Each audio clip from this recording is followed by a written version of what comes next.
نحمده ونصلي ونسلم على رسوله الكريم اما بعد فاعوذ بالله من الشیطان الرجیم بسم اللہ الرحمن الرحیم انما یخشی اللہ من عباده العلماء وقال النبی صلی اللہ علیہ وسلم قال اللہ تعالی من عادى لي وليا فقد آذنته بالحرب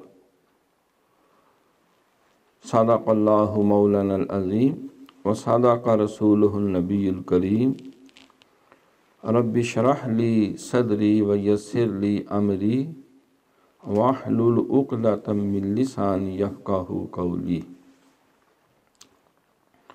اللہم صلی علی سیدنا و مولانا محمد و آلہ و صحابہ سیدنا و مولانا محمد و بارک وسلم صلی علیہ۔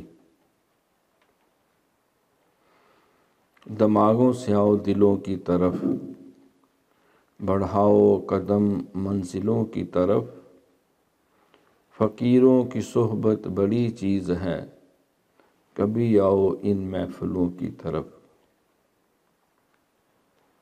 تیرے سینے میں دم ہے دل نہیں ہے، تیرا دل گرمی محفل نہیں ہے، گزر جا عقل سے آگے کہ یہ نور چراغ راہ ہے منزل نہیں ہے۔ حمد و صلوات کے بعد میرے انتہائی قابل صد احترام، قابل قدر، معزز و محترم حاضرین کرام و سامعین نظام، خواتین و حضرات و ناظرین کرام، یہ ہفتہ وار مجلس دین و دانش، درس مکتوبات امام ربانی حضرت مجدد الافسانی الشیخ احمد فاروقی نقشبندی حنفی ماتریدی رحمۃ اللہ تعالی علیہ، جلد اول مکتوب شریف نمبر 32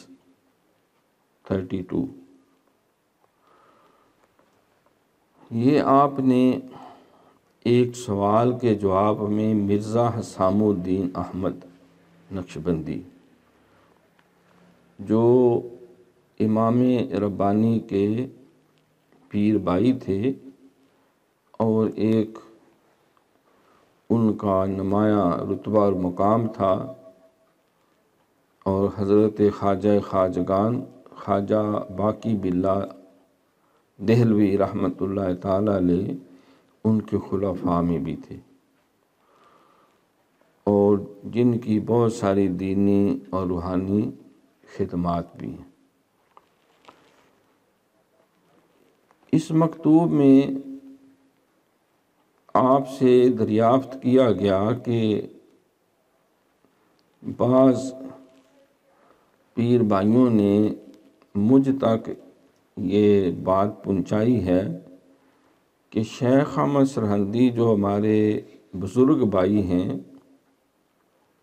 پیر بھائی ہیں، استاد بھائی ہیں، یہ اپنے مکتوبات شریف میں جن روحانی مقامات اور منازل کا ذکر کرتے ہیں اور مختلف احوال و مواجید بیان کرتے ہیں،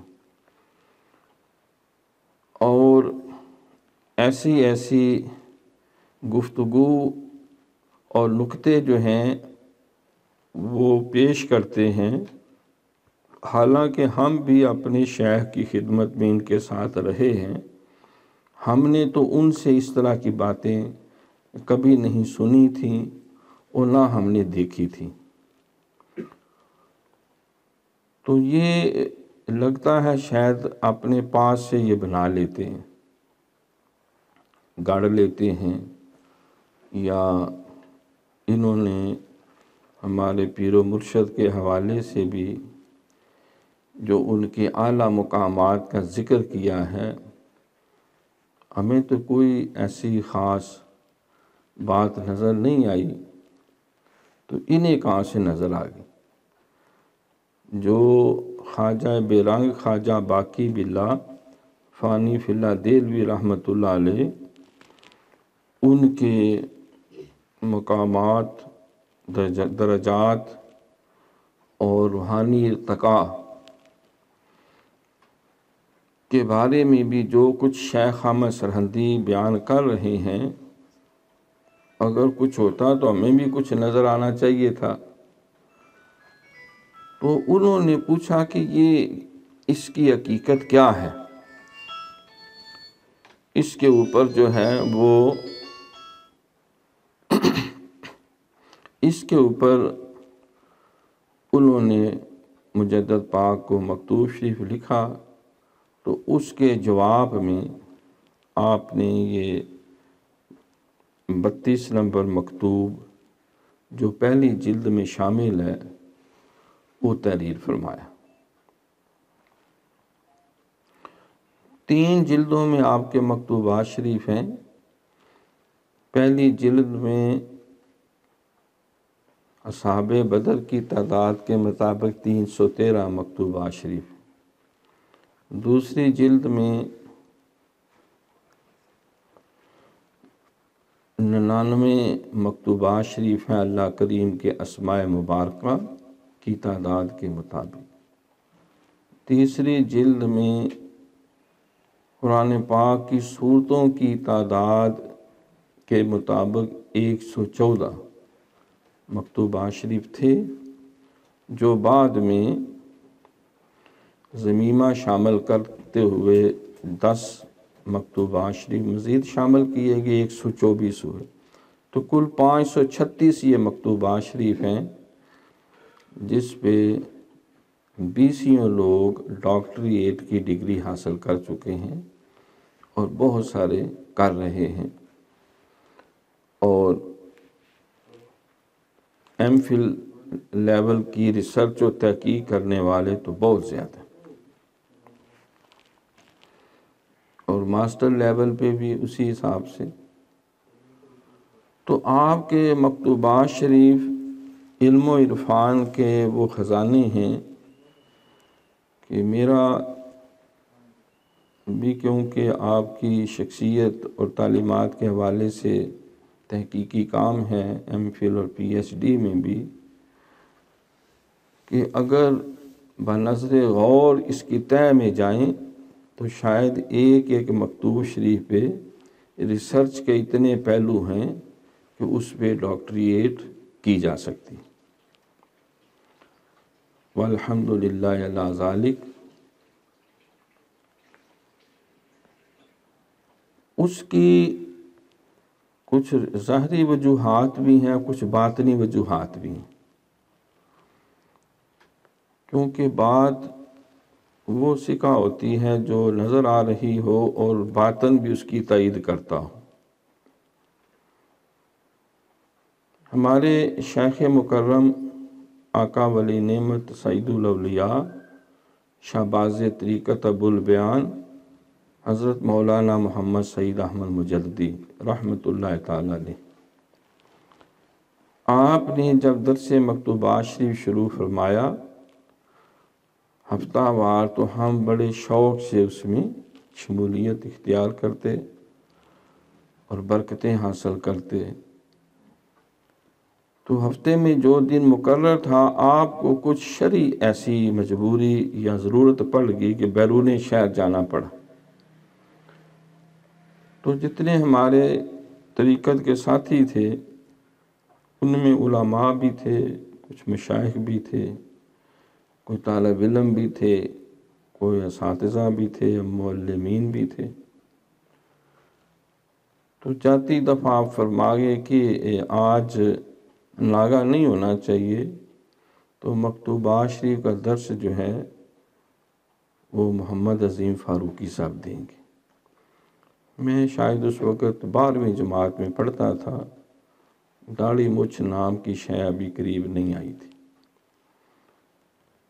تو اب یہ بات ہماری سمجھ سے بھی کچھ اونچی تھی کہ نہ اس درجے کا علم ہے، نہ آگہی ہے، نہ شعور ہے، لیکن شیخ کا حکم تھا تو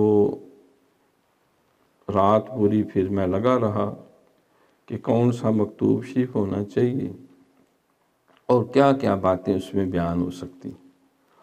وہ مکتوب شریف میرے آج بھی نظر میں ہے، اور جو کچھ عرض کیا گیا تھا وہ بھی. تو رات لکھتا رہا، نوٹس بناتا رہا. مشیرہ محترمہ نے بھی ساتھ معاونت کی. وہ بہت پیچھے تھی عمر میں، علم میں، لیکن کتابیں لانے دینے میں اللہ نے ان کو ایک خاص ذوق و شوق عطا کیا تھا.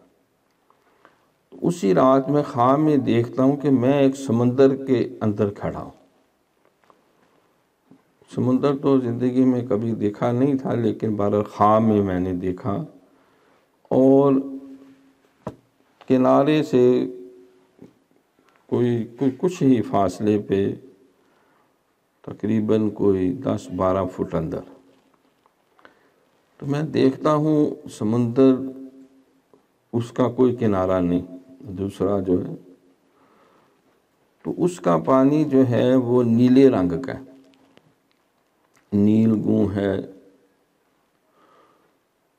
تو اتنا وہ ٹرانسپیرنٹ ہے کہ اس کے نیچے تہہ تک بھی چیزیں نظر آ رہی ہیں، اور اس پہ بہت ہی خوبصورت پرندے، جس طرح یہ بگلے ہوتے ہیں اور یہ جال ککڑ جن کو کہتے ہیں، وہ اس سے بھی زیادہ خوبصورت کئی رنگوں کے. اور مچھلیاں ہیں وہ بھی بڑی بے مثال قسم کی، رنگ برنگ، اور اس پہ ہلکے ہلکے پھول بھی کھلے ہوئے ہیں جو پانی کے اوپر ہی تیر رہے ہیں، اور ان کی جڑیں بھی نیچے ہلکی ہلکی نظر آ رہی. تو نیچے جب دھیان کیا تو وہاں بکثرت جس طرح کوئی ہیرے جواہرات کی کیفیت ہے، اور بڑا ہی خوشگوار سا ایک ماحول ہے، منظر ہے، اور دل بہت ہی باغ ہے، یعنی گارڈن خوش ہے. تو میں تعجب سے دیکھ رہا ہوں کہ اتنے ہیرے جواہرات اور قیمتی سپیاں اور گونگے اور مچھلیاں، اور اتنا وسیع اور یہ سمندر، حد ہو گئی. تو آواز آتی ہے، یہ نہیں پتا کون آواز ہے، کہ آواز آ رہی ہے کہ یہ مکتوبات شریف مجدد صاحب کے جو ہیں، یہ ان کا علم و عرفان کا خزانہ ہے. یہ سمندر ان کے مکتوبات شریف میں جو علوم و معارف اور خزانہ ہے، علم و عرفان ہے، وہ ہے. اور تم یہاں کھڑے ہو، اجازت ہے جتنا اپنے ظرف کے مطابق لے سکتے ہو، سمیٹ سکتے ہو، ہیرے جواہرات سے کھیسے بھر سکتے ہو، اجازت ہے. ہر شے میں تصرف کی اجازت ہے، لیکن ظاہر ہے چڑیا سمندر سے کتنا کو فیض لے سکتی ہے، اس کی طلب کتنی ہے. 2-3-4 گھونٹ پانی لے لے گی. تو اگلے دن قبلہ عالم تو نہیں تھے، درس دیا، اور یقیناً جو درس دیا وہ لگ رہا تھا میں نہیں بول رہا اس میں جس طرح کوئی اور قوت ہے، اور ایسے نکتے جو ہیں وہ بیان ہوئے یا سامنے آئے جو کم از کم وہ میرے منصہ شعور میں نہیں تھے.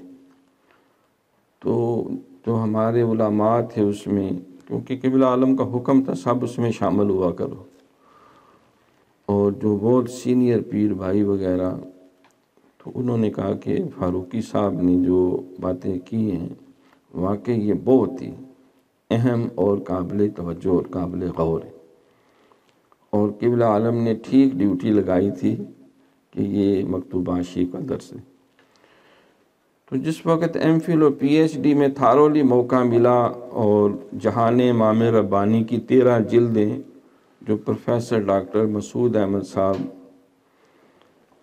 میں سمجھتا ہوں کہ سلسلہ عالیہ نقشبندیہ مجددیہ میں یقیناً ان کا مرتبہ مقام ایک مجدد کی طرح ہے.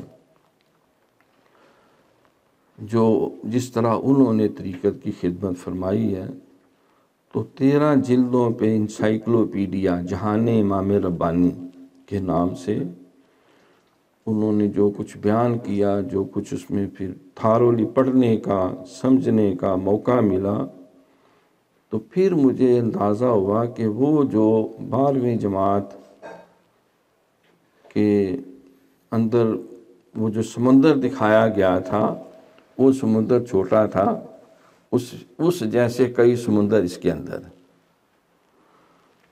تو اس اعتبار سے یہ اپنا اپنا مقدر اور نصیبہ ہوتا ہے۔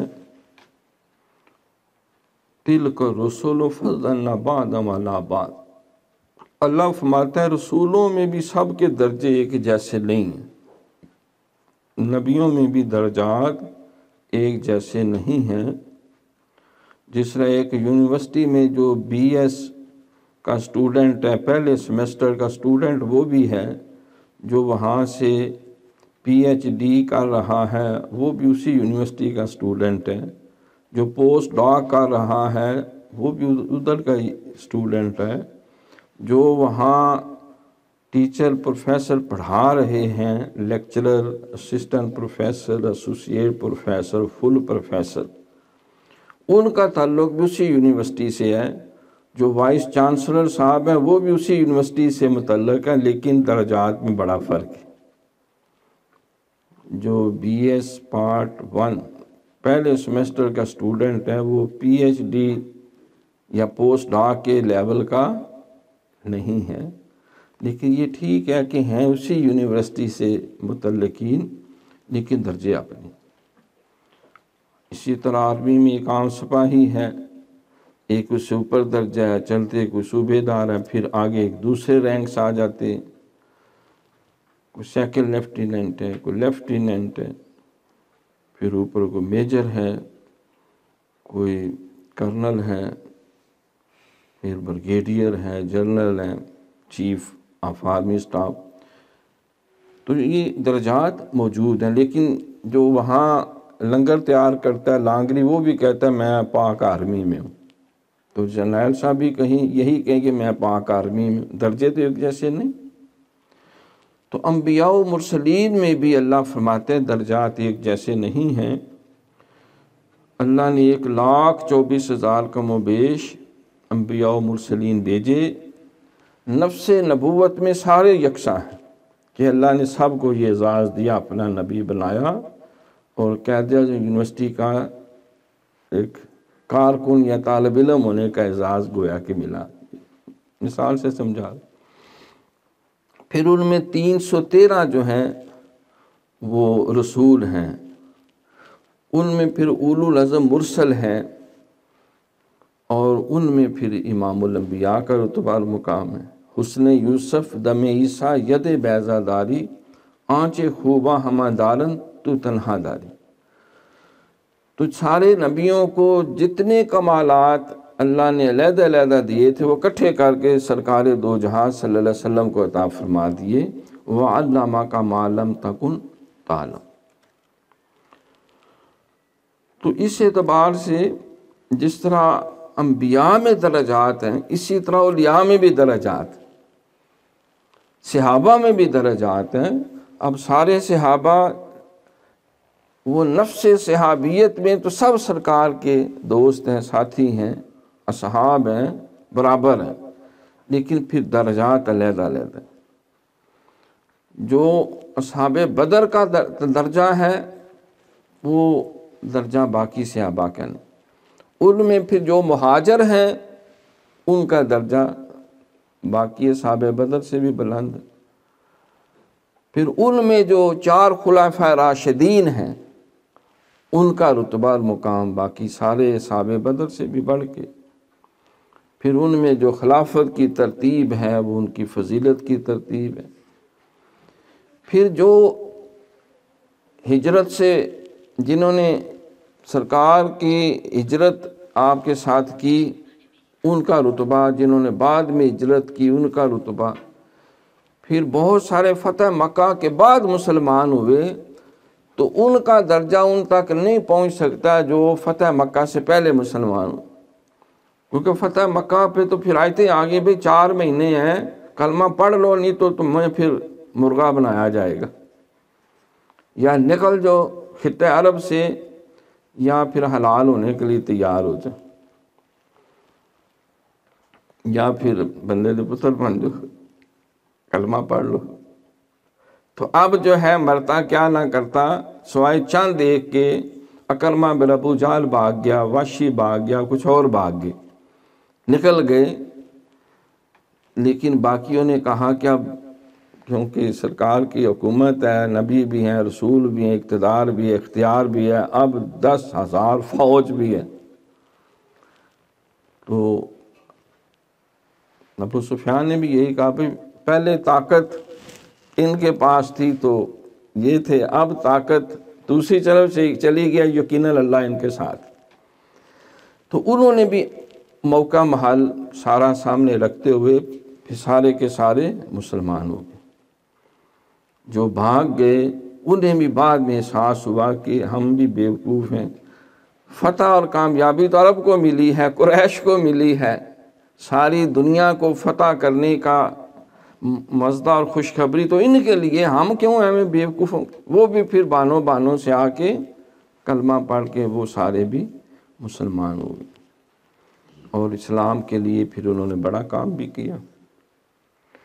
تو لہٰذا جو پہلے دن سے ساتھ تھے لگے رہے، کسی شک و شبے میں نہیں پڑے، ہجرتیں بھی کی، ماریں بھی کھائیں، مال بھی خرچ کیا، جان مال اولاد سب کچھ قربان کیا۔ اب ان کا رتبہ اس کو تو نہیں پہنچ سکتے جو بعد والے، جنہوں نے لنگر تیار کرنے میں ہمت ماری، وہ اور جو پکے ہوئے پہ پہنچ گئے، فرق تو ہے۔ تو اسی طرح طبقات صحابہ، اس پہ طبقات ابن سعد بڑی مشہور کتاب ہے، اور بھی بہت ساری احادیث میں اسد الغابہ جو ہے جنگل کے شیر، وہ بھی صحابہ کی فضیلت، اسماء اور رجال کے اوپر بہت ساری کتابیں ہیں، انہوں نے صحابہ کے درجات بیان کیے کہ کون سا صحابی، اس کی کیا کنٹریبیوشن ہے، اور کون سا ان کا رتبہ اور مقام ہے۔ پھر وہ صحابہ کرام رضوان اللہ تعالیٰ علیہم اجمعین میں بھی سارے ایک طرح کی ذہنی استعداد نہیں رکھتے تھے، کسی کا مزاج فقہی تھا، کسی کا مزاج جو ہے وہ انتظامی امور کی طرف تھا، کسی کا مزاج جو ہے وہ حدیث کی طرف تھا، ٹھیک ہے نا، کوئی زیادہ وعظ و تبلیغ سے وابستہ تھا۔ تو یہ جس طرح کے فرق ہوتے ہیں، تو اسی طرح صحابہ کے جو شاگرد تھے آگے، جن کو تابعین کہتے ہیں، ان میں بھی یہی صورتحال تھی۔ پھر تبع تابعین جو ہیں، جو صحابہ کے شاگردوں کے شاگرد ہیں، ان میں بھی سارے ایک جیسے نہیں تھے۔ تو اب اس کے بعد جو اولیاء کرام بزرگان دین آئے ہیں، ان کے بھی رتبوں اور مقامات میں، فہم اور فراست میں فرق ہے۔ تو اگر کوئی چھوٹی سمجھ والا یہ کہے کہ یہ باقیوں کو کیوں اتنا رتبہ دیا گیا ہے، صدیق اکبر رضی اللہ تعالیٰ کی افضلیت، فاروق اعظم کی عدالت، عثمان غنی کی شرم و حیا، مولا علی کی شجاعت، حسنین کریمین کی شہادت، امیر حمزہ سید الشہداء، تو وہ اس کی ناقص العقل ہونے کی وجہ سے اور سارے عقائد کا ادراک نہ ہونے کی وجہ سے وہ ایسی بات کرے گا۔ تو حضور علیہ الصلوۃ والسلام کے جس طرح انبیاء میں بھی درجے ہیں، صحابہ میں بھی درجات ہیں، تابعین میں بھی درجات ہیں، تبع تابعین میں بھی درجات ہیں، اسی طرح بعد میں جتنے ائمہ کرام بزرگ ہوئے ہیں ان میں بھی درجات۔ دیکھو 4 فقہ کے بڑے امام ہیں، امام ابو حنیفہ، امام مالک، امام احمد بن حنبل اور امام شافعی۔ اب ہیں تو سارے فقہ کے امام چاروں، لیکن جو درجہ امام اعظم ابو حنیفہ کا ہے وہ درجہ باقیوں کا نہیں۔ مجدد پاک فرماتے ہیں کہ اللہ نے مجھے باطن کی نگاہ سے دکھایا کہ باقی جو تینوں فقہا ہیں ان کی فقہ یا فقاہت جو ہے وہ پانی کے حوضوں کی طرح چھوٹے چھوٹے جس طرح حوض ہوتے، اور امام اعظم ابو حنیفہ کی فقاہت ایک بے کنار سمندر کی طرح، اس میں سے تو کروڑوں اربوں خربوں حوض کیا بڑی بڑی جھیلیں اور ڈیم بن سکتے ہیں، سمندر کا تو کنارہ ہی نہیں۔ تو ان میں امام اعظم ابو حنیفہ، یہی وجہ ہے کہ 1 ارب سے زیادہ مسلمان آج بھی ان کی فقہ کے مطابق وہ دین محمدی پہ عمل پیرا ہے، اور باقی تینوں فقہا کا۔ پھر اسی طرح اولیاء کرام ہیں، اولیاء کرام کے درجات ایک جیسے نہیں۔ 4 بڑے جو سلسلہ ہائے طریقت ہیں، شیخ عبدالقادر جیلانی سلسلہ قادریہ، شیخ شہاب الدین سہروردی سلسلہ سہروردیہ، خواجہ معین الدین چشتی اجمیری سلسلہ چشتیہ، اور حضرت شاہ نقشبند بہاؤالدین بخاری سلسلہ نقشبندیہ۔ ان کا مزاج اگر اوپر جائیں تو صدیق اکبر کے مزاج کے ساتھ جس سلسلے نے دینی، علمی، فکری، روحانی سفر کیا اس کو نقشبندی کہتے ہیں۔ جو فاروق اعظم رضی اللہ تعالیٰ عنہ کے مزاج کے ساتھ ساتھ چلے انہیں چشتی کہتے ہیں۔ جو عثمان غنی رضی اللہ تعالیٰ کے مزاج اور انداز کے ساتھ چلے انہیں سہروردی کہتے ہیں، اور جو حضرت علی المرتضیٰ شیر خدا رضی اللہ تعالیٰ عنہ کے مزاج اور انداز کے ساتھ چلے اس کو سلسلہ قادریہ کہتے ہیں۔ تو اب اسی پورے پس منظر کو سامنے رکھتے ہوئے اب آپ آ جائیں اولیاء کرام پہ۔ اب ایک شیخ کے جتنے مریدین ہیں کیا وہ ایک فطرت اور مزاج کے ہو سکتے ہیں؟ ایک استعداد کے ہو سکتے ہیں؟ اپنی کلاس میں آ جائیں تو ٹیچر سارے ایک کلاس کو سارے جو ٹیچر پڑھا رہے ہیں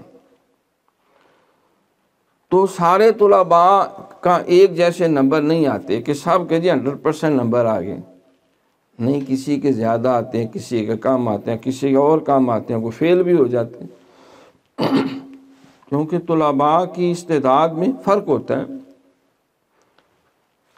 ماسٹر ان ایجوکیشن بھی میں نے کیا ہوا ہے، تو کم از کم 13 طلباء کی موٹی موٹی انہوں نے قسمیں بیان کی، جیسا فتین ہیں، ذہین ہیں، قابل ہیں، کند دماغ ہیں، کچھ مجرم ہیں، کوئی معاشرتی ناموالی کا شکار ہیں، کوئی معذور ہیں، کوئی ناقص الذہن ہیں، کسی کو کوئی مسئلہ ہے۔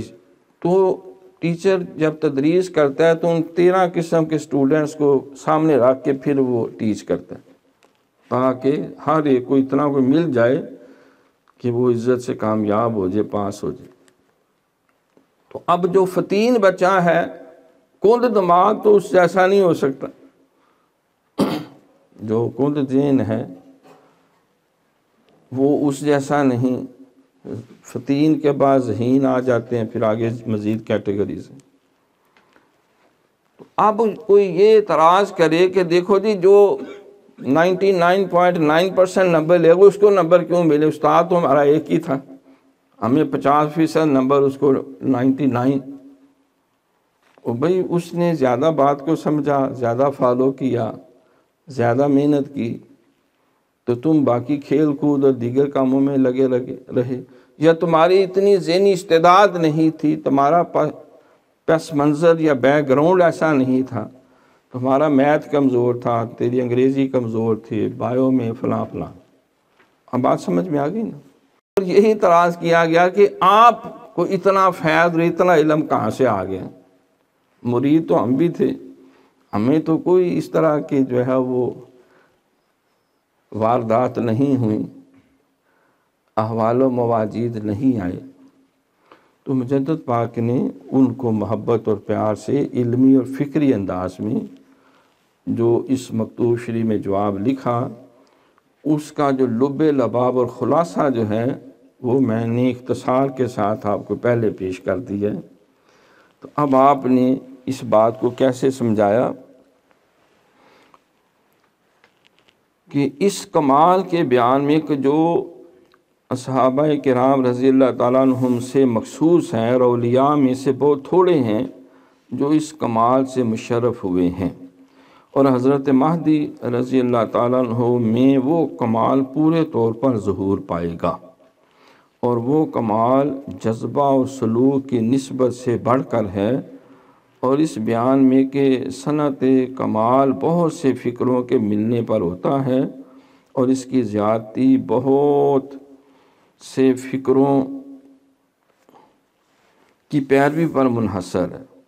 پیر کی نسبت اگر اسی اصلیت پر ہے تو نقصان کا موجب ہے۔ مرید رشید اس کو کامل کر سکتا ہے، اور اس کے مناسب بیان میں مرزا حسام الدین احمد کی طرف آپ نے لکھا ہے۔ یہ عنوان جو ہے جو قاضی محمد عالم دین نے فارسی میں مکتوبات شریف ہیں اردو ترجمہ کی ہے۔ مجدد پاک جواب میں لکھتے ہیں کہ آپ کا مبارک محبت نامہ صادر ہوا، للہ سبحانہ الحمدللہ والمنۃ، اللہ تعالیٰ کی حمد اور اس کا احسان ہے کہ دور اور جدا ہوئے بھولتے نہیں ہیں، کسی نہ کسی موقع پر یاد آ جاتے ہیں۔ یعنی انہوں نے کیونکہ دیر کے بعد خط لکھا تو فرمایا کہ اللہ کا شکر ہے کہ بے شک دور ہیں لیکن آپ نے یاد دہانی کی اور محبت فرمائی اور اپنا خط شریف لکھا۔ اور وہ خط میں نے جیسا کہ مضمون بتا دیا ہے کہ اس کے پیچھے وہ اعتراضات اور وہ ان کے ملفوظات جو ہیں، آپ فرماتے ہیں بار لے بھی ہیچ خاطر خود شاد می کنم، ترجمہ جس طرح ہو دل کو کر لیتا ہوں خوش۔ یعنی یہ علمی ایک انداز ہوتا ہے کہ جس کو پنجابی میں کہیں نیلے پہ دیلا، تو جیسا منہ ویسی چپت، جیسی روحیں ویسے فرشتے، لائک ڈاگ لائک اسٹک۔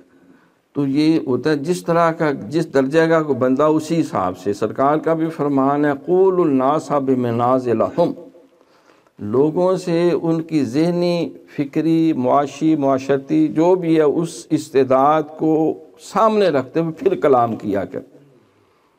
اب بزرگ سے بات کرنے کا انداز اور ہے، بچے سے کرنے کا اور ہے، بیٹی کو سمجھانے کا اور انداز ہے، ماں کو سمجھانے یا بات کرنے کا اور انداز ہے، باپ سے بات کریں، دادے سے کریں وہ اور ہے، پوتے سے بات کریں وہ اور ہے، جانور کو سمجھانا ہو تو اور سٹائل ہوتا ہے، ٹھیک ہے۔ تو کیونکہ یہ علم و عرفان کے سارے نگیر تابع ہیں تو آپ نے اسی انداز میں اس کا جواب دیا کہ جس طرح ہو دل کو کر لیتا ہوں خوش۔ آپ فرماتے ہیں کہ پیر دستگیر، اپنے شیخ کے لیے مجدد صاحب نے جو لفظ استعمال کیا، پیر دستگیر کہتے ہیں رہنمائی کرنے والا۔ بعض اس پہ بھی پریشان ہوتے رہتے ہیں، جی یہ شیخ عبد القادر جیلانی کو پیر دستگیر کیوں کہتے ہیں؟ بھائی ماں باپ سارے اولاد کے لیے دستگیر ہوتے ہیں، استاد اپنے طلباء کے لیے، شیخ اپنے مریدوں کے لیے۔ تو کلکم راعٍ، ہر کوئی نگہبان ہے، جو اس کے متحت ہے اس کی رعیت ہے، تو ان کی نگہداشت علمی، فکری، ظاہری، باطنی فرض ہے اس کا۔ قوا انفسکم واہلیکم نارا، تو رہنمائی کرنے والا، ہاتھ پکڑ کے ساتھ ساتھ منزل کی طرف لے کے جانے والا، یعنی خواجہ محمد باقی باللہ دہلوی رحمۃ اللہ تعالی علیہ، آپ کے پیر و مرشد کا اصل نام تھا رضی الدین، تو لقب آپ کا باقی باللہ اور فانی فی اللہ، اور آپ کو خواجہ بے رنگ بھی کہا گیا۔ پیر دستگیر یعنی خواجہ محمد باقی باللہ علیہ رحمہ کی خاص نسبت کے دریافت نہ ہونے کی بات آپ نے لکھا تھا، اور اس کا سبب پوچھا تھا کہ آپ نے جو اپنے پیر و مرشد کے حوالے سے بہت سی باتیں لکھی کہ میں جب عروج کرتے کرتے بہت بلندیوں تک گیا، ایسا رتبہ بھی دکھایا گیا جو کامل اولیاء کرام ایون صحابہ کرام رضوان اللہ تعالیٰ علیہ مجمعین کے مقامات تک مجھے سیر کرائی گئی، لیکن ایک جگہ میں رک گیا اور میں کوشش کے باوجود آگے نہ بڑھ پایا، تو وہاں خواجہ باقی باللہ دہلوی کی روح پرفتو اللہ کے اذن سے آئی اور میری دستگیری رہنمائی کی اور مجھے اس منزل سے گزارا۔ تو یہ کیسی عجیب باتیں آپ نے لکھی، میرے شیخ فرمایا کرتے تھے کہ طریقت نقشبندیہ کی تفصیلی ساری سیر میرے مرشد یعنی ہمارے دادا مرشد جو تھے انہوں نے اپنے وصال کے بعد ساری طے کرائی ہیں قبر میں جا کے۔ تو یہ تعلیم اور ہدایت کا سلسلہ مرنے کے بعد ختم نہیں ہو جاتا، باذن اللہ یہ جاری رہتا ہے۔ حضور علیہ الصلوۃ والسلام آج بھی امت کے دستگیری رہنمائی ہر قدم پہ فرماتے ہیں اور فرماتے رہیں گے، کیونکہ آپ ہدایت کا سورج ہیں۔ حضرت سیدنا پیر میر علی شاہ گولڑوی رحمۃ اللہ علیہ نے مشہور ان کی نعت ہے، اس میں ادھر انہوں نے اشارہ کیا کہ اس صورت نو میں جان آکھاں، جان آکھاں کے جانے جہان آکھاں، سچ آکھاں تے رب دی میں شان آکھاں، جسے شان تو شانہ سب بنے۔ تو سرکار ہدایت کا مرکز ہے، جس طرح شیطان شیطانیت کا مرکز۔ تو رہنمائی ہوتی ہے۔ ایک درس میں نے یہ بات عرض کی تھی کہ میں تاجدار گولڑا شریف کے مزار شریف پہ گیا تو کچھ کام شروع کیا، میں نے اس وقت تھیسس لکھ رہا تھا PhD کا، تو میں نے کہا حضور میں کچھ بکس وغیرہ بھی پڑھ رہا ہوں، تو آپ نے فرمایا کہ آپ میری کتابیں بھی پڑھا کریں۔ روحانی طور پہ میں آپ کی خدمت میں ویسے فزیکلی موجود تھا، تو جو روحوں سے اتصال ہوتا ہے، گفت و شنید ہوتی ہے، رہنمائی ہوتی ہے، تو میں نے اس کی حضور میں نے آپ کی کتابیں تو کئی دفعہ پڑھی ہیں، اور ابھی میں BA میں تھا تو اس وقت بھی کافی دفعہ پڑھی تھی، سارے بہن بھائیوں کو بھی پڑھائی تھی، نہیں اور بھی ہیں وہ بھی پڑھے۔ اب وہ میرے علم میں باضابطہ نہیں تھی، تو میں وہاں مفتی عزیز الدین شاہ صاحب ہیں گولڑا شریف میں، سرکار کے بڑے مخلص ترین خادمین میں، تو ان کی خدمت میں حاضر ہوا، تو انہوں نے کہا سرکار کی تو شاید 20 نہیں سینکڑوں کے حساب سے آپ کی تالیفات اور فرمودات اور کتب ہیں، لیکن وہ طباعت کے مرحلوں سے ساری نہیں چھپی، ان میں سے چند ایک ہیں، سیف چشتیائی ہے اور ہدیت الرسول ہے، کچھ دیگر بکس انہوں نے مجھے بتائی۔ تو اور کچھ کا میں ترجمہ بھی کر رہا ہوں، کچھ میں اشاعت کے لیے سرکار کے بے شمار جو ہے وہ ملفوظات کے علاوہ آپ کے فتاویٰ بھی ہیں، کافی آپ کی علمی تحقیقات ہے، لیکن ابھی وہ منصہ شعود میں یا پرنٹنگ میں نہیں ہے۔ خیر میں نے بکس کچھ لے لی جو مجھے وہاں اسٹالوں سے ملی، تو میں نے پڑھا تو میرے حال ایک صفحہ نہیں پڑھا گیا سیف چشتیائی، تو 2 مہینے میری سر دردی ٹھیک نہ ہو، ایسی سر پیٹ لگی، سمجھنا تو کجا اوپر الٹی سر درد شروع ہو گئی۔ میں پھر ذرا صحیح ماحول بنا کے تسبیحیں پڑھ کے غسل کر کے خوشبو لگا کے پھر لے کے بیٹھا، پھر وہی حال، ساتھ جمائیاں بھی آنی شروع ہو گئی۔ میں یہ کون سی میں آزمائش میں پڑ گیا، تو میں گولڑا شریف پھر چلا گیا، سرکار کی خدمت میں روحانی طور پہ حاضر ہوا۔ میں نے اس کے حضور آپ نے حکم دیا تھا میری کتب پڑھو، تو میں نے ایک کتاب شروع کی ہے، میری تو 2 ماہ سے سر درد ہی نہیں ٹھیک ہو رہی، سمجھ نہیں آ رہی، ایک لائن بھی سمجھ میں نہیں آتی، اس میں پتہ چلا 36 علوم ہیں ہر تحریر کے اندر، وہ تو علم عرفان کا خزانہ ہے، جو جب میں نے کچھ ساتھیوں سے ذکر کیا، وہ تو 36 علوم دینیا میں جو ماہر ہوگا وہ سمجھے گا۔ اب ہم تو اس حساب سے الف با بھی نہیں جانتے۔ تو میں نے خیر عرض کیا حضور اگر مجھے سمجھ نہیں آئے گی تو میں سمجھاؤں گا کیسے، یا کیا اس سے میں فائدہ لے سکوں گا؟ تو حاشا وک اللہ، اللہ والوں کی کتاب ہاتھ میں ہے، کوئی ضرورت بھی نہیں، جو حقیقت حال عرض کر رہا ہوں۔ سرکار نے فائدہ قریب ہو، میں آپ کے قریب ہوا، گھٹنے کے قریب۔ آپ نے روحانی طور پہ اپنا دستے مبارک پشت پہ پھیرا، سر پہ، اور یقیناً توجہ فرمائی، دم کیا، فرمانے پڑھو آ جائے گی سمجھ انشاءاللہ۔ اپنے انداز میں، اب مجھے وہ ایگزیکٹ الفاظ نہیں کہ مفہوم یہی تھا، تم پڑھو سمجھ آ جائے گی۔ تو میں گولڑا شریف سے سلام کر کے حاضری دے کے واپس آ گیا۔ تو جب وہ لے کے میں رات بیٹھا کتاب اسی کوئی، جس کے ایک پیرا پڑھ کے 2 مہینے سر درد نہیں شروع ہو رہی، ختم ہو رہی تھی، تو میں پڑھتا جاؤں، مجھے یوں لگے میں جیسے نسیم جہازی کا کیسر و کسریٰ کا ناول پڑھ رہا ہوں، یا معظم علی ناول پڑھ رہا ہوں، یا اور تلوار ٹوٹ گئی۔ 5 جماعتیں پڑھا ہوا بچہ جو ہے وہ بھی نسیم جہازی کا ناول پڑھ بھی لیتا ہے، سمجھ بھی لیتا ہے، اور سواد بھی آتا ہے اس کو، کیونکہ میں نے 1 درجن سے زیادہ دفعہ اس کا جو کیسر و کسریٰ سب سے موٹا ناول ہے وہ پڑھا تھا۔ میں ہی آ رہی تھی کوئی گل نہیں سی پلے پیر، یہ کی ہو رہا؟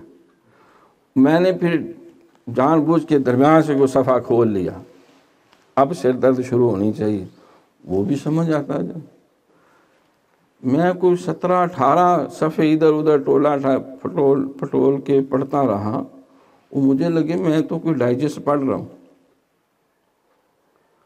بات سمجھ رہے ہیں؟ تو ایک اللہ کا ولی جو ہے، اگر اس کی خدمت میں کوئی محبت سے جائے تو وہاں سے بھی اتنا فیض، جو 36 علوم سیکھو جا کے، تو پھر سمجھو گے اس کی نگاہ کرم سے وہ ہر شے سکھا دیتے ہیں، حجابات ہٹا دیتے ہیں۔ تو امام الانبیاء کا رتبہ اور مقام، پھر غوث اعظم کا رتبہ اور مقام،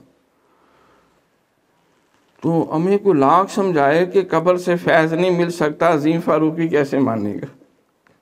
اچھا یہ کہ اور لطیفہ نہ سنو، مکتوبات شریف بھی فارسی میں سارے، اور وہ بھی ظاہر اس دور کی فارسی، آج کی وہ تو علم و عرفان کا دور تھا۔ اچھا بہت ساری جگہوں پہ مجھے اشکال پیدا ہو جاتا تھا، جب کوئی خاص عربی کا فارسی کا لفظ آ جائے، یار وہ بھی سمجھ آنے لگ پہ۔ سرکار کی ایسی توجہ ہوئی تاجدار گولڑا شریف کی کہ اس کی برکت سے مکتوبات شریف بھی اسی طرح ہو گئے جیسے ناول ہے۔ تو معلوم یہ ہوا کہ کوئی طلبگار ہو تو اللہ تعالیٰ اس کے لیے 100 راستے طلب پوری کرنے کے کھول دیتا ہے۔ من سالک طریقا یطلب فیہ علما سالک اللہ بہ طریقا من طرق الجنہ۔ سرکار نے فرمایا کہ جو علم کی تلاش میں کسی راستے پہ چلتا ہے، اللہ اس کا ہاتھ پکڑ کے خود اس کو جنت کے راستوں میں سے کئی راستوں پہ کسی راستے پہ چلا دیتے۔ والذین جاہدوا فینا لنہدینہم سبلنا، جو ہماری تلاش میں کسی راہ پہ چلتا ہے ہم اس کا ہاتھ پکڑ کے منزل پہ لے جاتے۔ تو اللہ رب العالمین زندہ ہے، حی ہے، قیوم ہے۔ آج وہ درس نظامی کی کلاس میں سینئر کلاس حدیث شریف پڑھ رہی تھی، قرآن پاک کی وہ آیت کا ترجمہ کر رہے تھے کہ اللہ فرماتا ہے انسان تو کبھی اکیلا نہیں ہوتا، دوسرا میں ہوتا ہوں تیرے ساتھ، تم 2 نہیں ہوتے، تیسرا میں ہوتا ہوں، تم 3 نہیں ہوتے، چوتھا میں ہوتا ہوں، میں ہر وقت تمہارے ساتھ، نحن اقرب الیہ من حبل الورید، وہ تمہاری شاہ راگ تم سے قریب ہے، اس سے بھی زیادہ تمہارے قریب، تمہاری شاہ راگ سے بھی زیادہ قریب ہوں۔ پھر ہمیں کو لگتا ہے کوئی محسوس ہوتا ہے، اگر ایسا ہمارا ایمان اور عقیدہ اور یقین پختہ ہو تو انسان بہت ساری ناپسندیدہ چیزوں سے وہ پرہیز کرے گا۔ لیکن اللہ والوں کو اللہ کریم ایسا کرم کرتے ہیں کہ انہیں وہ یقین کی دولت مل جاتی ہے کہ انہیں اپنے اور اللہ کے درمیان کوئی حجاب محسوس نہیں ہوتا۔ اور یہ منزلیں کس طرح طے ہوتی ہیں کہ انسان پہلے اپنے شیخ کے ساتھ ادب، آداب، محبت، عقیدت، احترام، فنا فی الشیخ کی منزلیں طے کرتا ہے۔ شیخ پھر جب دیکھتا ہے بھی یہ اس قابل ہو گیا، پھر آہستہ آہستہ سرکار کی خدمت میں پیش کر دے، پھر سرکار کی محبت میں، احترام میں، ادب آداب میں وہ رہتا ہے۔ پھر سرکار ایسی تعلیم و تربیت اور کرم فرماتے ہیں کہ پھر اس کو اڈول آرام سے اللہ کے حضور پیش کر دیتا ہے۔ پہلے فنا فی شیخ، پھر فنا فی رسول، اور پھر فنا فی اللہ کی منزل۔ اچھا، بعض سمجھتے ہیں اب فنا فی اللہ میں آ گیا، اب حضرت صاحب پیچھے رہ گئے ہیں، وہ پھٹیں کھائیں، انہیں اب کوئی ضرورت نہیں، بنیاد شیخ ہی ہوتا ہے۔ وہ جو جڑیں ہیں ادھر سے پانی جا رہا ہوتا ہے، جو پھل پھول ہریالی ہے وہ اس جڑ کی وجہ سے ہے جو شیخ ہے۔ اگر جڑ نیچے سے کاٹ دیں تو ساری ہریالی دیکھتے ہی دیکھتے مرجھا جائے گی، ختم ہو جائے گی۔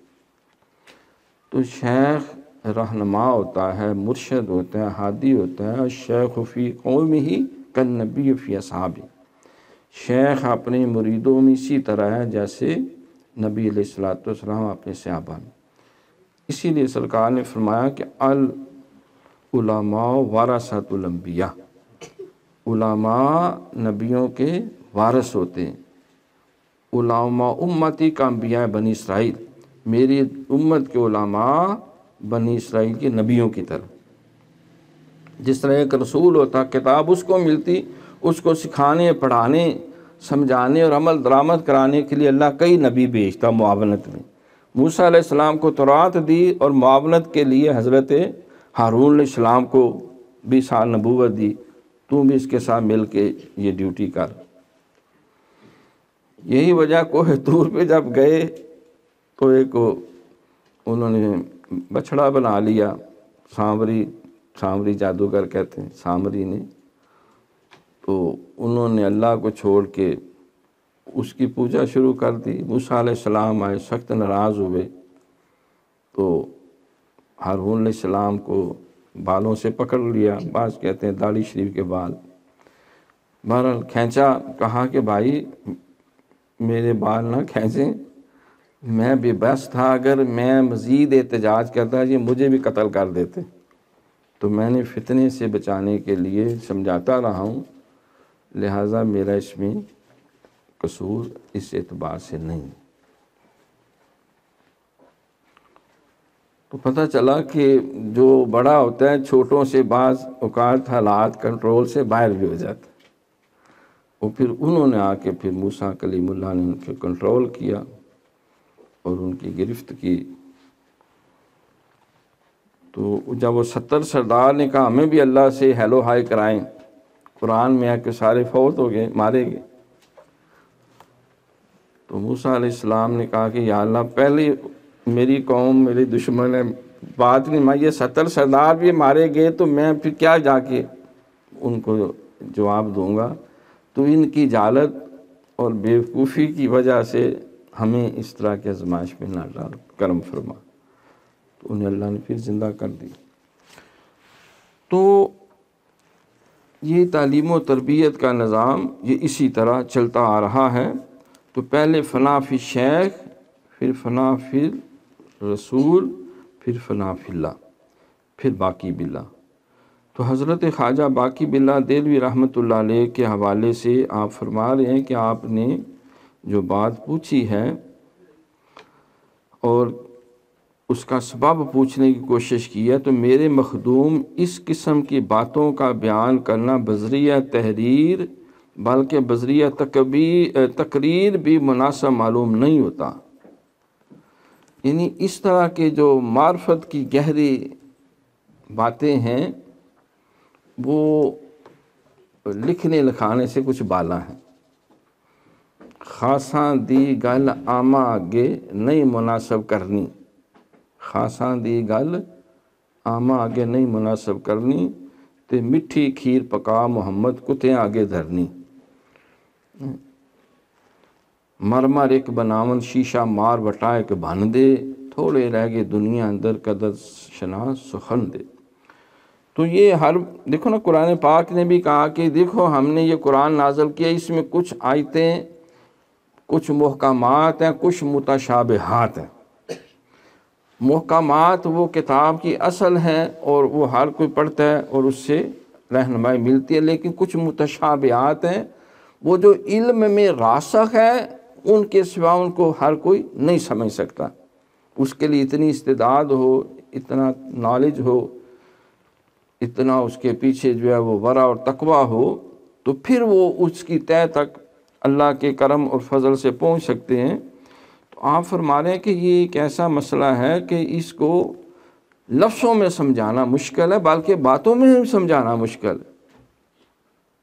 دیکھیں نا، ایک بندہ جو ہے اس نے کبھی روزہ نہ رکھا ہو، اور اس نے روزہ بھی نہیں رکھا کبھی، اور اس نے خالص دودھ اور اس میں روح افزا ڈال کے اور تخم لنگیں اور گوند کتیرا وغیرہ، کچھ ربڑی شبڑی، تو وہ بھی اس نے کبھی ٹیسٹ نہ کیا ہو، اور آپ نے روزے بھی رکھے، روزہ کھولنے کے وقت جب اس طرح کیا کوئی مشروب مل جائے، تھوڑی سی برف بھی اور پھینٹا ہو، اس پہ ہلکے ہلکے وہ بلبلے بھی بنے ہوں اور پیاس بھی مچی ہوئی ہو، سخت گرمی ہو، تو پھر وہ بندہ دیکھ کر اس کو نا، گو ہاتھ میں جنبش نہیں آنکھوں میں تو دم ہے، رہنے دو ابھی ساغر و مینا میرے آگے، تو وہ اس کو دیکھ کر بھی ایک تسکین سی اس کو نا محسوس ہو رہی ہوتی ہے۔ ہمارے حضرت صاحب ایک لطیفہ سناتے ہیں کہ ایک بابا تھا، روزے نہیں رکھتا تھا، گلی محلے والوں نے اس کو حقہ پیتا رہتا تھا، کسی دن مجبور کر کے روزہ رکھوا دیا، تو وہ جو ہے اس نے وہ سارے گھر والوں کو ٹنگ دیا، محلے والے بھی اکٹھے ہو گئے، کی ہو گیا بابے نے، کیونکہ اس کا وہ حقے کا نشہ اور کھانے کا وہ عادی نہیں تھا، تو وہ کہے مر جانے دودھ لے آؤ، روح افزا لے آؤ، کوئی نو رس لے آؤ، اس میں برف ڈالو، تخم لنگے ڈالو، یہ کرو وہ کرو، میرا حقہ جو ہے صحیح طریقے سے گرم کرو، چلم صحیح رکھو، گڑ جو زیادہ پرانا ٹھیک گڑ رکھو، یہ تم نے یہ نہیں ٹھیک۔ انہوں نے کہا بابا ابھی تو ظہر کا وقت ہے، تمہیں آفت آخر آ گئی ہے، ابھی تو بڑا ٹائم ہے، عصر کا ہوگا، پھر کہیں جا کے مغرب ہونی، ابھی تو 4 گھنٹے پیچھے پڑے ہوئے ہیں، تو نے ابھی نیری چک لی ہے۔ اس وقت تمہارا بیڑا گکھڑ ہو جو، مروا دیا مجھے کس عذاب میں تم نے ڈال دیا ہے، میں سمجھا تھا کہ بس زور تک روزہ ہوتا ہے۔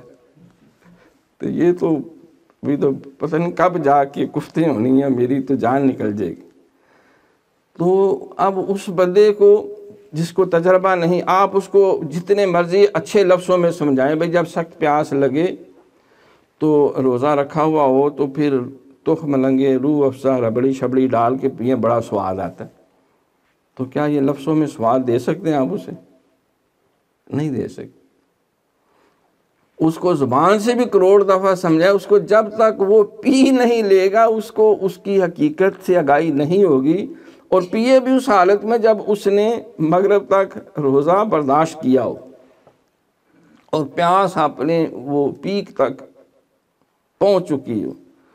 تو جتنی شدید جو ہے وہ پیاس ہو تو اتنا ہی ایک ایک قطرے کا سواد آتا ہے، شدید بھوک ہو۔ تو وہ بچہ گیا نا بازار، شہر میں گیا روٹی کمانے، یہ مطلب یہ حکایت ہے بڑی مشہور۔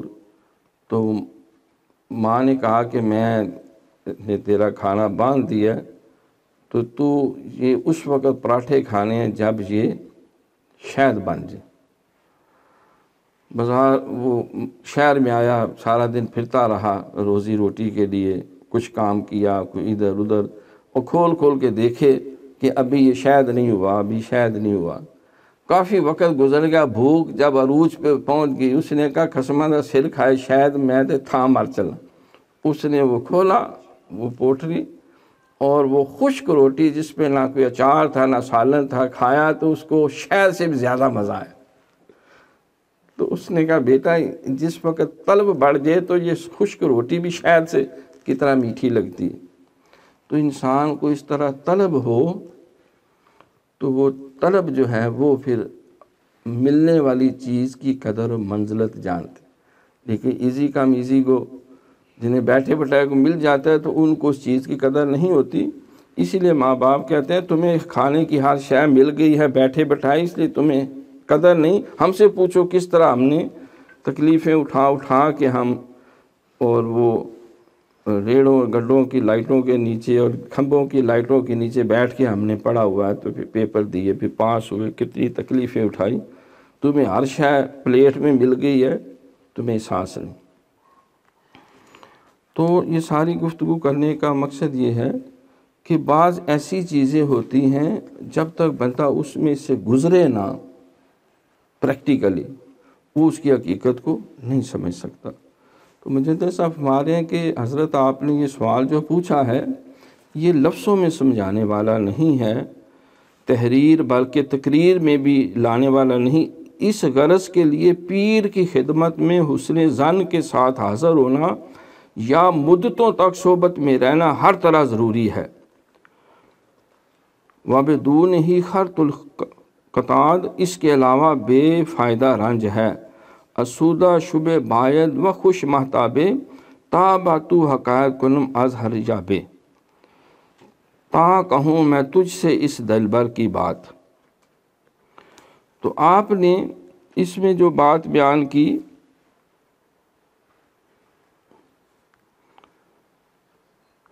چانن خوش اور اسودہ ہو رات، تا کہوں میں تجھ سے اس دلبر کی بات۔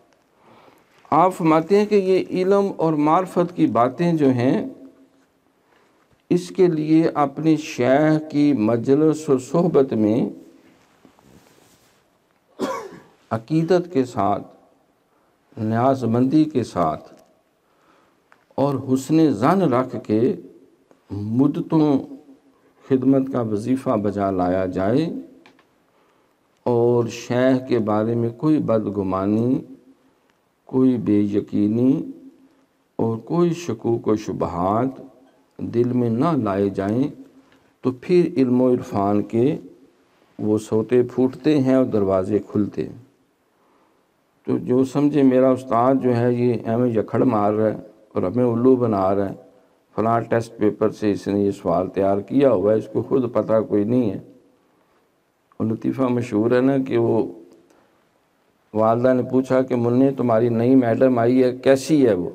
اس نے کہا امی ہے تو بڑی اچھی، لیکن جب اسے کسی سوال کی سمجھ نہ آئے تو پھر ہم بچوں سے پوچھتی ہے بھائی بتاؤ کہ یہ تاج محل کس نے بنایا تھا؟ پھر ہم اسے بتاتے ہیں کہ یہ جو ہے شاہ جہاں نے بنایا تھا۔ بات سمجھ آ رہی؟ تو وہ بیچارے جو ہیں اسٹوڈنٹ جو ہے وہ خدا کے بندے جو 16 جماعتیں پڑھ کے آیا، جو 35 سال سے پڑھا رہا ہے، اور تم جیسی جو ہیں وہ جو 18 نسلیں وہ گزار چکا ہے، اس کو سمجھ نہیں آ رہی یا نہیں آئی، تمہیں آ گئی ایویں بس۔ اس نے چنے دے کے نہیں پڑھا، اس نے زندگی کی کئی بہاریں اور خزائیں گزاری، وہ ان سارے مرحلوں سے گزرا ہوا ہے۔ اس لیے ماں باپ اولاد کو کہتے ہیں کہ تمہیں ابھی اس چیز کی قدر نہیں، اولاد کا درد کیا ہے، فلاں تکلیف کیا، جب تم خود باپ بنو گے، اس مرحلے سے گزرو گے، پھر تمہیں اس کی قدر ہوگی۔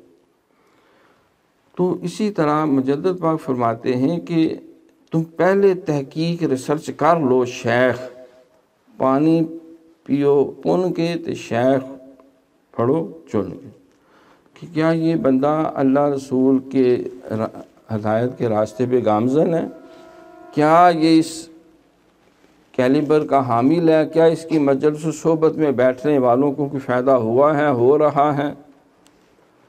تم پہلے اطمینان کر لو، پہلے تسلی کر لو، تو جس وقت انتخاب کر لیا ہے تو پھر اس پہ شک اور اعتراض نہ کرو، پھر اس میں عیب اور کمیاں نہ ڈھونڈو،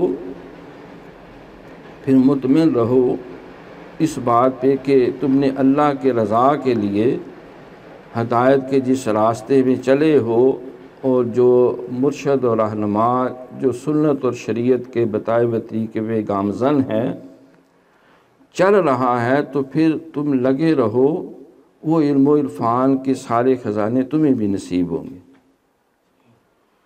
وہ ہر شے اللہ تعالیٰ تمہارے مقدر میں بھی کر دے گا، تو اس کے لیے جو ہے وہ اعتماد، یقین اور حسن ظن۔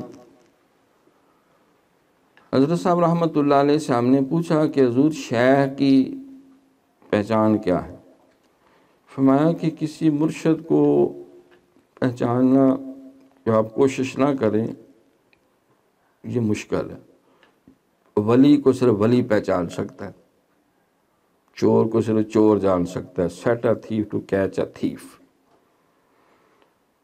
شرابیے کو شرابیہ پہچان لیتا ہے، ٹھیک ہے نا، کیونکہ وہ اس کو پتہ ہوتا ہے کہ کیا اس قبیل سے اس کا تعلق ہے۔ تو ولی تو کوئی ولی پہچانے گا، ڈاکٹر کس درجے کا ڈاکٹر جان سکتا ہے؟ عام آدمی کو، پیشنٹ کو کیا پتہ یہ واقعی اس درجے کا ڈاکٹر ہے بھی یا نہیں ہے۔ انجینئر کو انجینئر جان سکتا ہے، ایک منجا ہوا ڈرائیور ہی عام ڈرائیور کو پہچان سکتا ہے یہ کس درجے میں ہے، کیا کمی ہے، بے استادہ ڈرائیور ہے یا استاد والا ہے۔ تو آپ جاننے کی کوشش نہ کریں۔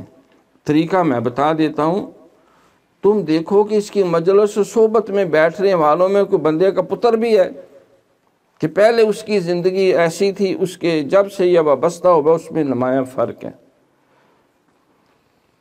اس کی مجلس و صحبت میں بیٹھنے سے اس میں مثبت تبدیلی ہے، اللہ کا خوف آنا شروع ہوا ہے، سرکار کی محبت ہے، بے نماز تھا اب نمازی ہے، زکوٰۃ نہیں دیتا اب زکوٰۃ دیتا ہے، حج فرض تھا اب حج بھی کیا ہے، روزے بھی رکھتا ہے، باقی بھی اس کے اندر بہتری آ رہی ہے، تو یقیناً آپ کو بھی ملے گا سب کچھ۔ تو یہ پہچان کا طریقہ ہے۔ تو جب اطمینان کر لیا، داتا حضور کی خدمت میں ایک شخص آیا تو اس نے کہا حضور میں نے بڑی تعریف سنی تھی، اتنے دن رہا ہوں میں نے تو کوئی عام کمال نہیں دیکھا۔ تو آپ نے فرمایا کوئی خلاف شرع بات بھی دیکھی ہے؟ کہا نہیں حضور وہ بھی نہیں دیکھی۔ تو فرمایا کہ اس سے بڑی کون سی کرامت ہے؟ الاستقامۃ فوق الکرامہ۔ تو جو سنت شریعت کی راہ پہ چل رہا ہے خود اور وہی بات ہمیں کہہ رہا ہے، تو اور تم کون سی کرامت کے طلبگار ہو؟ تو مجدد پاک فرماتے ہیں کہ مرید سارے ہی ہوتے ہیں، لیکن سارے شیخ کو ایک نظر سے نہیں دیکھتے، ہر ایک کا مزاج مختلف ہوتا ہے، ہر ایک کا انداز مختلف ہوتا ہے۔ یہ دیکھو 1 کروڑ بندے بھی اپنا ایک ہاتھ کا انگوٹھا کسی بڑے سے کاغذ پہ لگا دے، 2 بندے ایسے نہیں جن کے انگوٹھے کی لائنیں ملتی ہیں، وہ نہیں ملتی، انگوٹھے کی لائنیں نہیں ملتی، کتنا کو بڑا انگوٹھا ہوتا ہے یہ تھم امپریشن جو ہے، تو سر سے پاؤں تک کتنی جگہوں پہ کہاں کہاں فرق ہے۔ آج خطبہ جمعہ میں کوئی موضوع ایسا تھا اس پہ کہ محبت اور صحبت سے انسان کے اندر مثبت تبدیلی آتی ہے، بری صحبت ہوگی انسان برائی کی طرف مائل ہوگا، نیک صحبت ہوگی تو اس کے اثرات آئیں۔ جو شرابیوں کے ساتھ بیٹھے، چوری کرنے والے، جوا کھیلنے والے، حرام خوری کرنے والے، غلط راہ پہ چلنے والے، ان کے پاس بیٹھے گا تو اس کا اثر آئے گا، اور جو اہل علم کے پاس بیٹھے، اہل تقویٰ کے پاس بیٹھے، جو اللہ اللہ کرنے والوں کی خدمت میں بیٹھے گا تو اس کا رنگ آئے گا۔ لیکن اپنی اپنی طبیعت اور مزاج کے مطابق۔ اب 4 خلفائے راشدین ہیں، سرکار مستند حدیث ہے، سرکار نے پوچھا کہ تمہیں بتاؤ کون سی زیادہ چیز پسند ہے؟ سرکار نے فرمایا مجھے 3 چیزوں کی محبت دی گئی، خوشبو کی اور خاتون کی محبت، اس کا ادب، جو اس کا سٹیٹس اللہ نے بیان کیا، بیوی کی حیثیت سے، ماں کی حیثیت سے، بیٹی کی حیثیت سے، اور تیسری نماز میں میری آنکھوں کی ٹھنڈک ہے۔ صدیق اکبر رضی اللہ تعالیٰ سے پوچھا گیا بھئی آپ کو، کہا میری 3 خواہشیں ہیں، یہ 3 چیزیں مجھے پسند ہیں کہ اللہ مجھے ایسا ہو کہ میں سرکار کی صحبت اور خدمت میں رہوں، اور اللہ مجھے مال دیتا رہے اور میں آپ کے قدموں پہ لٹاتا رہوں، اور میری صاحبزادی سرکار کی خادمہ ہو، شریک حیات ہو۔ حضرت عمر رضی اللہ تعالیٰ سے پوچھا تو انہوں نے فرمایا مجھے بھی 3 چیزیں پسند ہیں۔ نمبر 1 نیکی کی بات پھیلانا، نمبر 2 برائیوں سے روکنا، نمبر 3 پرانا لباس زیب تن کرنا، یعنی سادگی اور عاجزی۔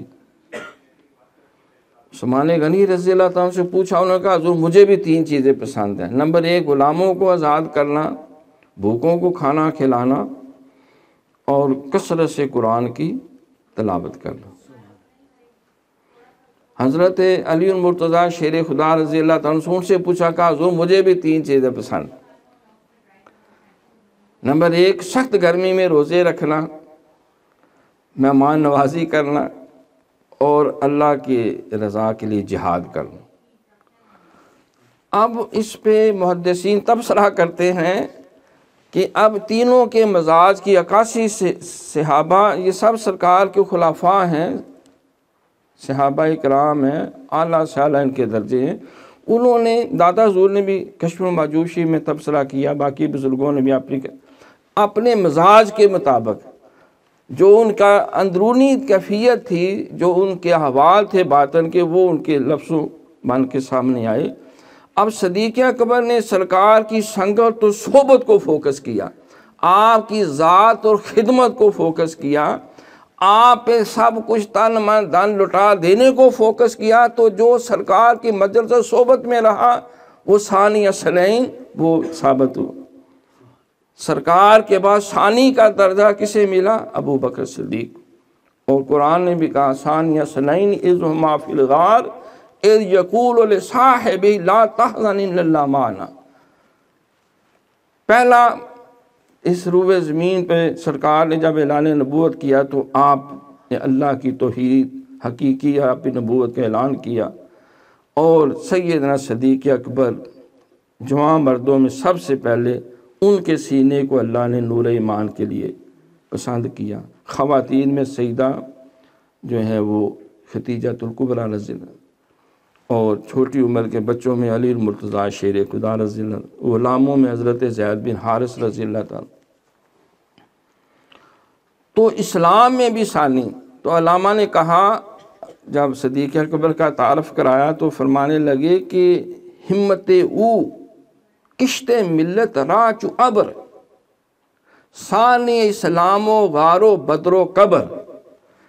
ابو بکر کا حال یہ ہے کہ آپ کا وجود، ہمت او، آپ کی خدمات، آپ کی ہمت اور کوشش اور تگ و دو جو ہے کشت ملت، یہ ملت کی کھیتی کے لیے اسی طرح راچ ابر، جس طرح آسمان سے بادل ہے، بادل سے سارا حیات نظام چل رہا ہے، بارش آتی ہے، کھیتیاں اس سے تیار ہوتی ہیں، سبزیاں ہیں، پھل ہیں، انسان سیراب ہوتے ہیں، جانوروں سیراب ہوتے ہیں، زمین سیراب ہوتی ہے، اگر پانی نہ ہو تو زندگی معدوم ہو جائے۔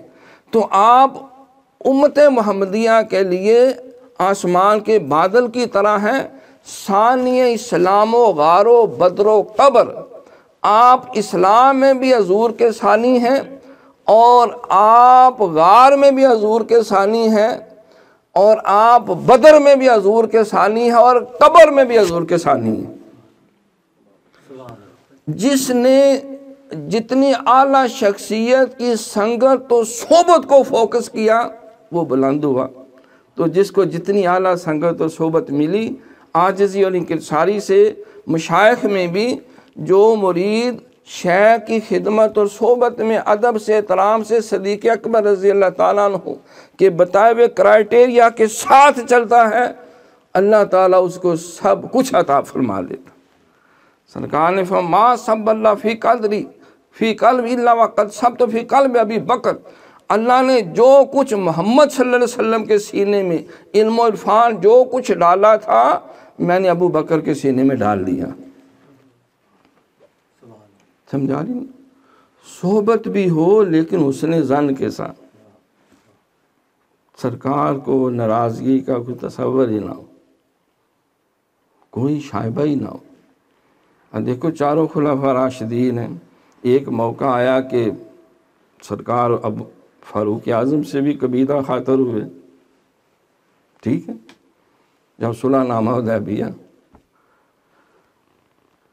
عثمان غنی رضی اللہ تعالیٰ عنہ ان کے حوالے سے بھی ظاہر بزرگ ہیں، حضرت مولا علی شیر خدا رضی اللہ عنہ کے حوالے، کوئی ایک روایت ایسی نہیں کہ صدیق اکبر سے سرکار کسی بھی حوالے سے قبیلہ خاطر ہوئے۔